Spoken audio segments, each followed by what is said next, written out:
gawin niyo ang lahat na inyong magagawa. Ang Panginoon ang siyang gagawa. Amen? Amen. Nangyari mga kapatid, dali-dali na ginawa na siya takbuhan ng X-ray. Hindi na siya dinala sa X-ray room, portable X-ray, at lahat po ay nakalingling na po.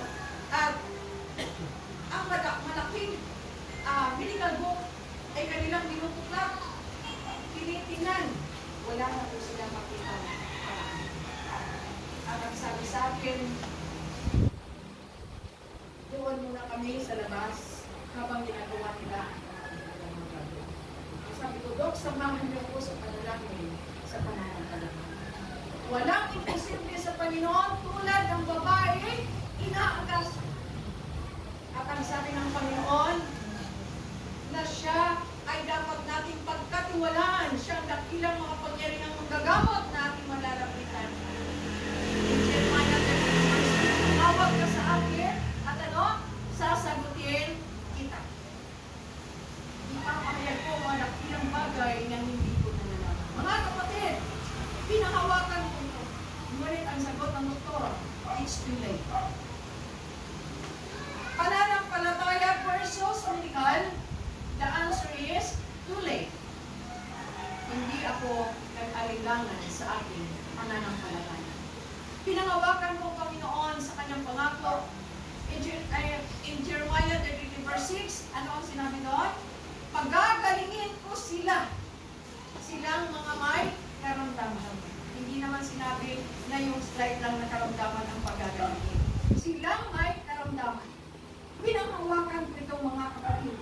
At ang sabi ng Panginoon, tumawag ka sa akin, sasagutin kita. Ang dakilang bagay na hindi ko nalalaman ay kaya ipapagawa. Mga kapatid, kami ay nasa labas. Habang ginagawa nila ang lahat ng kanilang paraan, lahat ay nakalingin ng specialista. Hindi nila malaman kung ano ang dapat nilang gawin. At habang naroon ang aking husband, tinitimplahan ako na mainit. Dahil ilang araw na hindi ako kumakain, hindi ako natutulog, dahil nakamonitor ako doon sa aking anak. Sa lahat ng ginagawa, nire-record ko ang lahat ng kanilang ginagawa. Lahat ng kanyang mga gamot, pagpainom, pag-incheck, tapos yung mga BP niya, blood pressure niya, diba? At saka yung temperature, lahat yan, pulse rate, makarecord ko po yan from time to time. Every time na kukuha na, record ko po yan. Wala po akong at wala po akong humpay sa pananalangin. Ito po ang isang pagkat na pagsulit. At habang ako'y kanilang pinakausap, sabi na aking kapatid,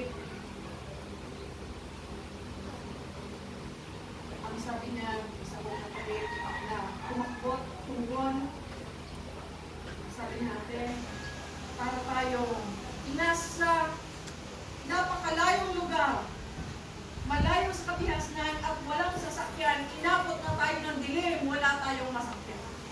Tayo ay naglalakad, mabigat na pasan. Ang dilim-dilim sa paligid at tayo bigat-bigat sa ating binubuhat sa ating pasan. Ngayon, habang tayo naglalakbay, na mabigat ang pasan, hirap na tayo. Mayroon tayo narinig na tumutunog na sasakyan dumarating at lumiliwanag. Tayo hinintuan at tayo nakasakay. Ngayon tayo nakasakay. Ang sabi niya, ang ating pasan ay baba ng minalaw. At habang tayo nagkabiyahe, let it go. Na relax dahil ang sasakyan ito ay ang Panginoon. Ibigay natin sa Panginoon at tayo magiging kumpante na kasama natin. Alam ko mga kapatid, sa mga pagkanilang kinakausap, ako'y pagtuloy na nanalangin, hindi ako after sa pagkain o sa ano pa man. Hindi ako pagtuloy na nanalangin. At sa aking pagkain,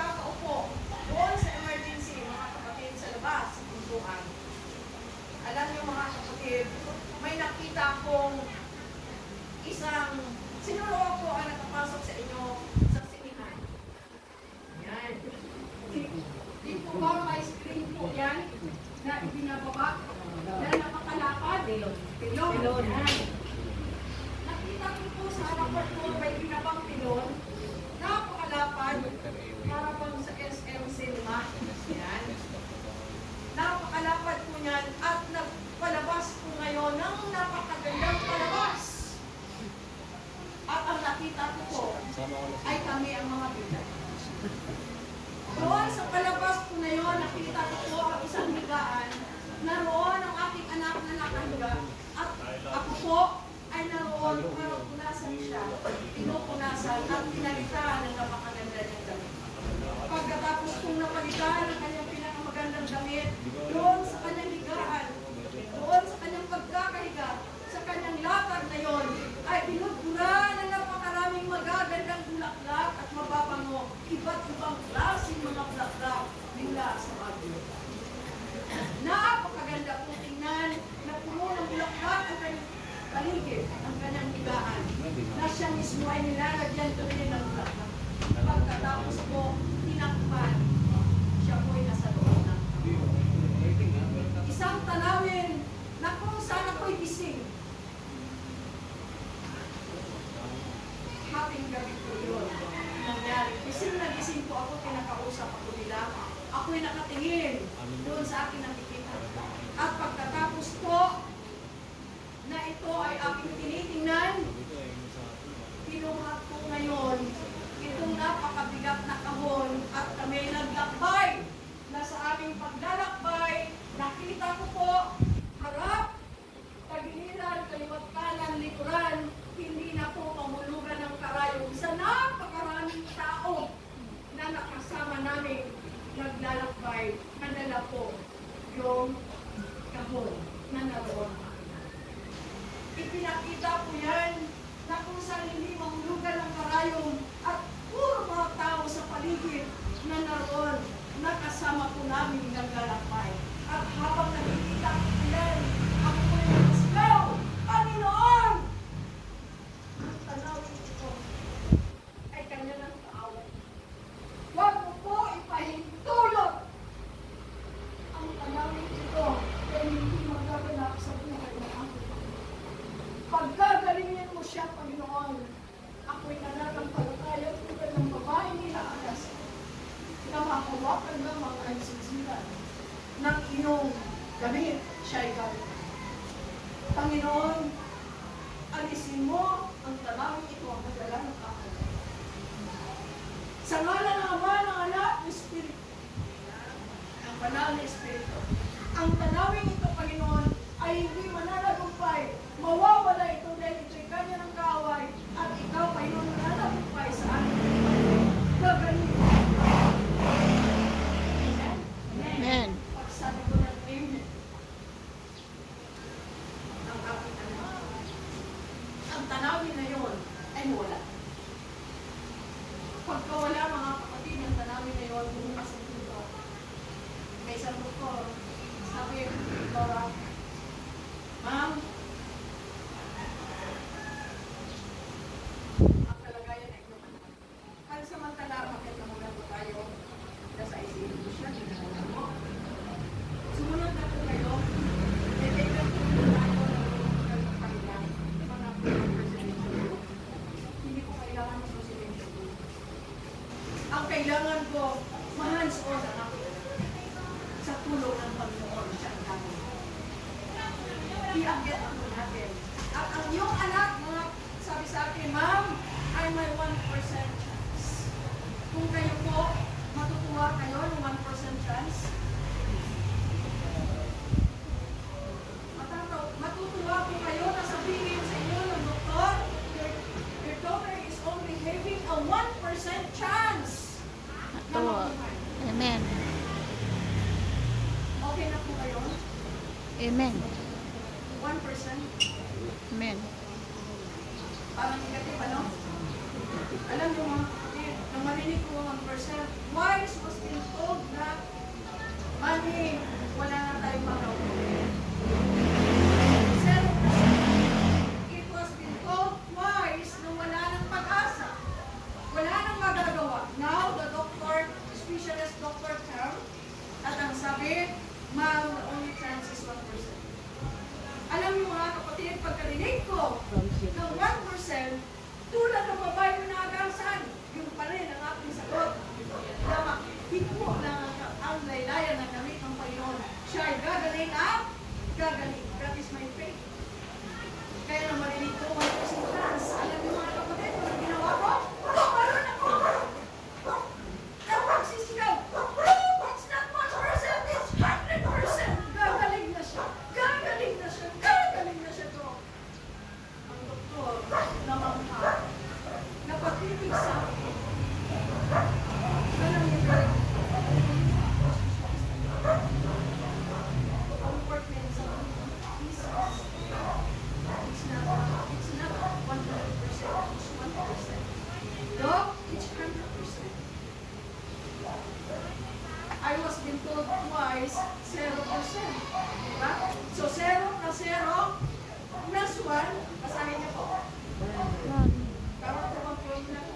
That is my faith.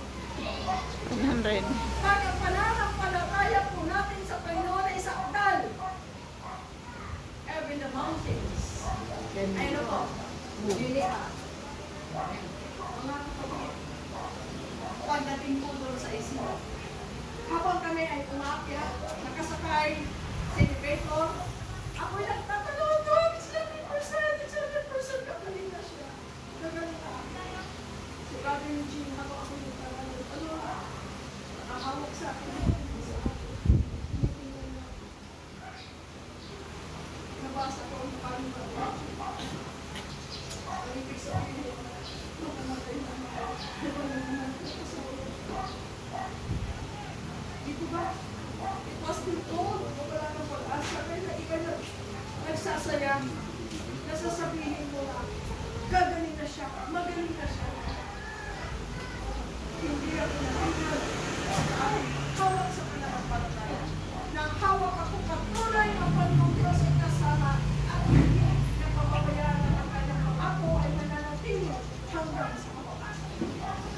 Kaya mga kapatid, pagdating sa ICU, nakita ko aking anak.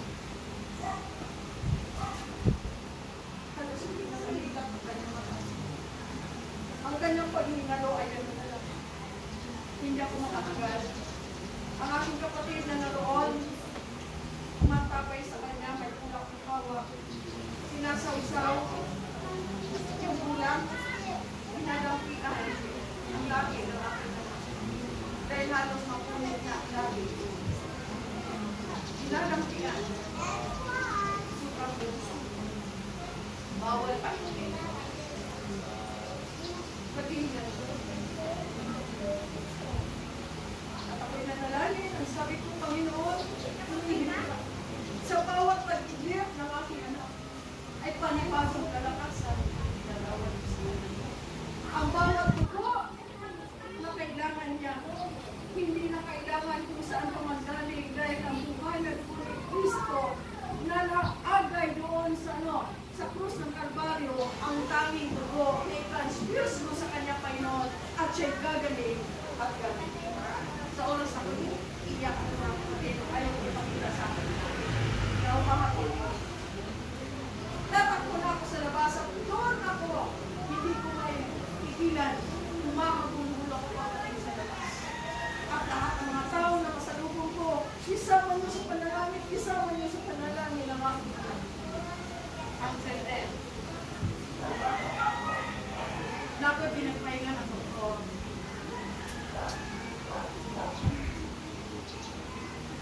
At ang sabi, pansamantala doon na kayo, if pag-antay na lamang kayo kung ano sasabihin sa inyo, bawal na kayo sa tao. Pwedeng silip lang, pero hindi pwede lumapit ng mga. So, lalapit ako, pray lang, alis na kasi bawal. Hanggang sa napilitan makatulog. At umaga po yun. Na ako'y pinakot. Bukas dito. Ang mga doktor, kasama ng mga staff, ay nariyan nakapaligid sa akin na sila ay may hawak na powder at magkakita. Ano nakatakot na maganda na makita nyo?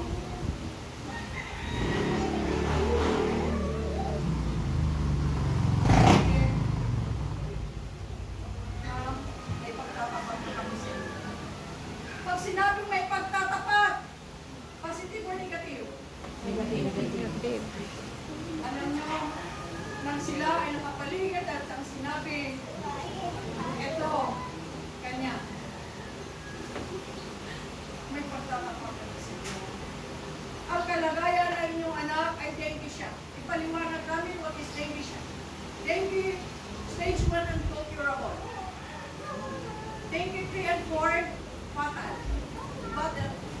But dissipation of HERSA, daughter is stage 5. Sa more than fatal, ibig sabihin, meron po ay umabot pa na stage 5. Kaya, pasalamatan natin ang Panginoon, umabot siya at the age of 9 at may oras pa na makikita niyo.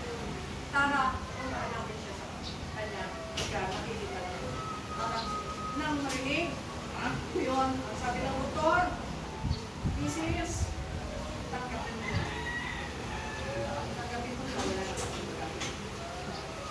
Sa inyo mga kapatid, madaling tanggapin. Napakahirap mga kapatid. Twice sinabi na wala na pag-asa, ito ngayon, wala pa rin pag-asa. Itinapat na, ito ng sitwasyon. So mga kapatid, ang nangyari, ng kanilang tinapat, na ito na muling pagkakataon na masilaya ng aking anak. Pupuntahan at masilip. Ang sabi ko, Dok, samahan niyo ako sa pananampalataya, sa panalangin at pananampalataya. Pinagtatapat na wala ng pag-asa. Ang sabi ko, Dok, anay ko lang. Kailangan mong tanggapin, ang sabi sa akin. So, kailangan kong tanggapin, inulit-ulit sa akin ng doktor na kailangan kong tanggapin. So, kailangan ako magsalita na akin ang kinabangan. So, mga kapatid, mga oras na yun, sabi ko, Dok, ngayon din, kapag ako nakaupo sa aking kama na hinihigaan, ako'y umupo, na ako'y kanilang kinausap, na kailangan ko nang tanggapin, I have no choice kundi tanggapin. Kundi ang aking pagtanggap, ito mga kapatid. Ang sabi ko, Dok, ngayon din, tanggap ko na, gagaling at gagaling siya. Amen? Amen. No choice kundi tanggapin. Ngunit ang aking pagtanggap ay gagaling at gagaling siya. Dok, samahan niyo ako sa panalangin at pananampalataya. Pag sabi ko na samahan niyo ako sa panalangin at pananampalataya, sila ay dali-dali na inawakan ng aking mga braso at kami tumakbo papunta sa ICU para maabutan pang buhay ang aking anak. Ngunit hindi natinag ang aking pananampalataya tulad ng babaeng inaagasan, makawakan ng siksilan ng damit ng Panginoon, gagaling at gagaling. Mga kapatid, pagdating doon sa ICU, ang sabi ng doktor, habang oras na, dahil mukhang hindi na matatapos ang panalangin, wala na. Ang sabi ng doktor, Shirley, narito ang iyong mami, tayo'y mananalangin. Ipanalangin natin ang bata nito tulad ng pananampalataya ng kanya. Panalangin ng doktor at ang sabi ng doktor sa panalangin, Panginoon, bilang may specialist doctor, do namin. Wala na kami makakita. Tulad ng pananampalataya ng ina ng bata nito. Kaming nananampalataya, ikaw na Panginoon ang naman. Isinuko na ng mga doktor, wala na silang magawa. Ang Panginoon na ang tanging gagawa. Ako'y nanalangin, yes Lord, yes Lord. Pagkatapos ito nun, pinakosap ko ng doktor. Tapos ang panalangin, ang sabi ng doktor, Mrs. Gawin pa ba natin ito? Ang lungs ng iyong anak ay load na tubig. Punong-puno na ng tubig. Ang kanyang puso ay floating na in water. Gawin man natin kung hindi, yun pa rin. Ibig sabihin, no choice. Ang sabi ko, Dok, kung yun ang sinabi ng Panginoon, go ahead. Pag sabi ko ng go ahead, malis na specialist ng doktor, pinakausap ako sa kanyang residence doctor, at ang sabi ng doktor, ma'am, kung gawin po natin, kailangan ang ganitong halaga. Ang hawak ko ay wala pa sa kalahati ng halaga na inihingi sa akin. Kung ako'y lalakad, hindi ko na maabutan ang aking anak sa sobrang dami. Kaya ang sabi ko, Dok, kung yan ang sabi ng Panginoon, go ahead. Sabay takbo ako papunta sa chaplain's office. Pagdating mga kapatid sa chaplain's office, pagdatok ko, lumawasan ang chaplain at ang sabi, yes ma'am, ginawa na namin sa panalangin tulad ng iyong mga request. Now, the record says,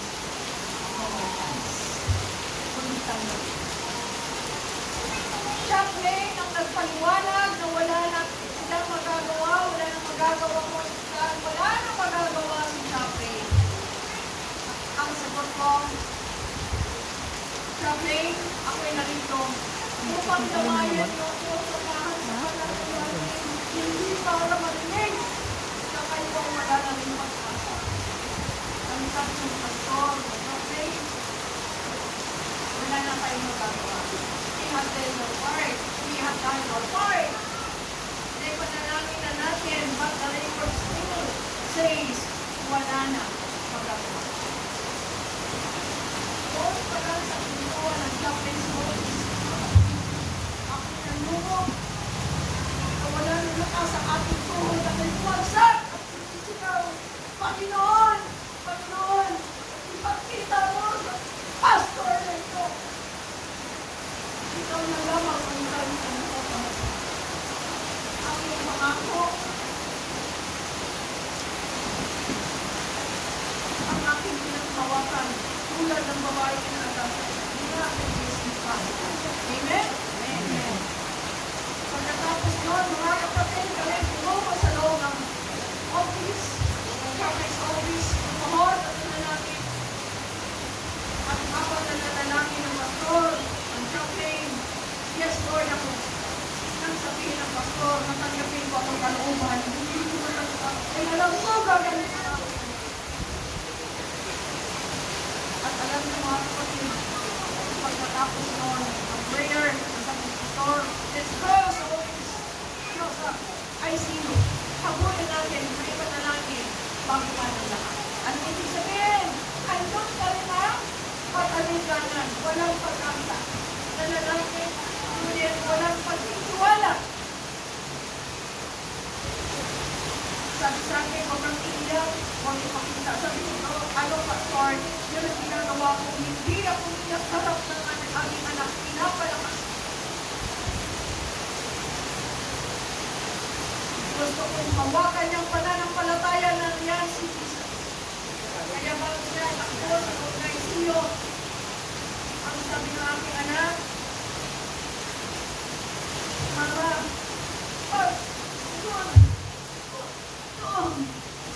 pagod na siya. Gusto niya ng pagpahinga. Pag sinabi ng pasyente na siya magpapahinga, anong ibig sabihin? Tapos na. Mamamatay na. Kaya nang marinig ko na siya gutom, uhaw, pagod, gusto niya magpahinga. Ang sabi ko, anak, kantong-kantong ka ng Panginoon. Akap-akap ka ni Jesus. Bantayan mo kung paano ka pagkakanin. Kaya doon pa lang, bago siya natin sa ICU, nariyan si Jesus, kantong-kantong na, akap-akap na. Ang kanyang paghingalo ay lalong nagdoble dahil ang kanyang pagkatok ay nilabanan niya dahil gusto niyang makita si Jesus na nagpapagaling sa kanya. Amen?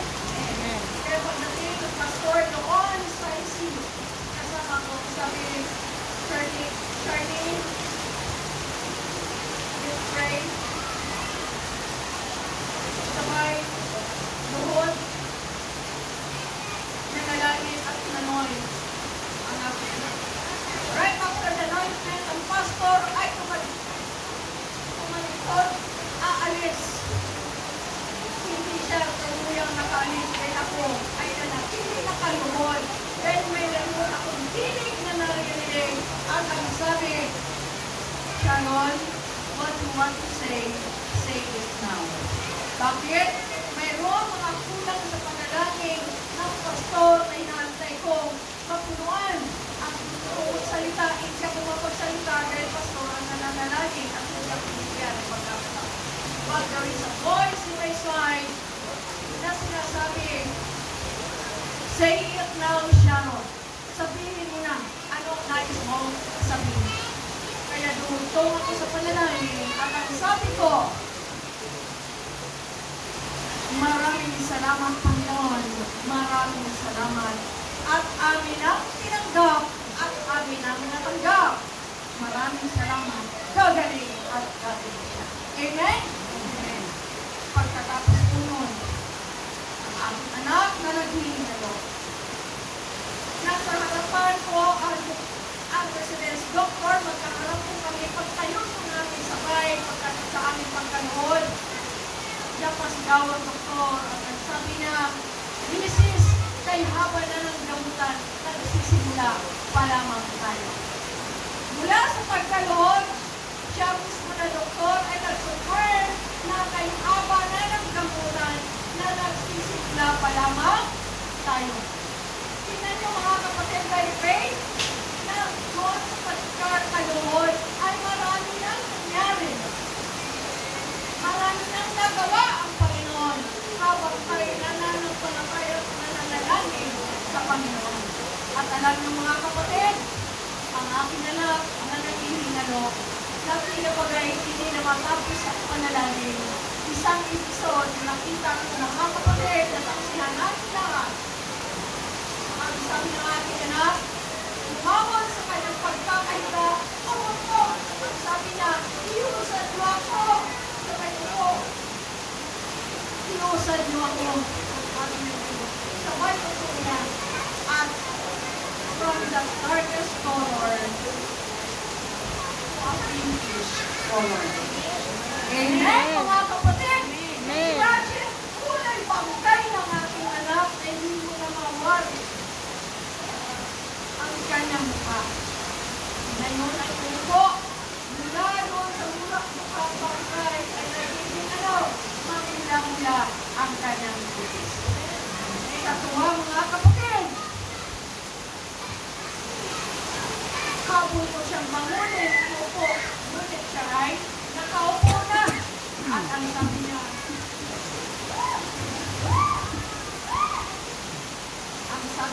mga kapatid, pinagaling siya ng Panginoon. Amen?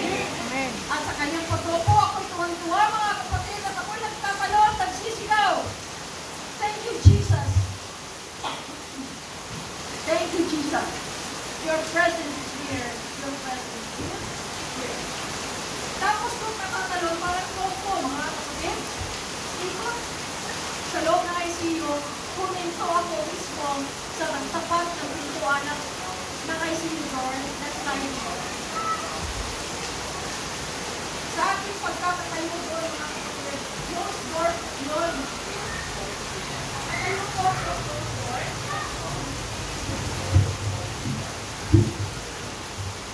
Nakatayo ako mga kapatid, closed door, na patuloy ako nagsasabi, thank you, Jesus, thank you, Jesus, your presence is here, your presence is here. Habang pinapanood mo ang aking anak, na tawang-tawa, tuwang-tuwa sa aking ginagawang talon ng talon na nagsisigaw, thank you, Jesus, your presence is here. Ako ay kanyang pinapanood na nakangiti po siya. Bumukas ang pintuan at ako'y napahinto doon. Sabi ko, thank you, Jesus. Thank you, Jesus. Thank you, Jesus. Your presence is here. May pumasok.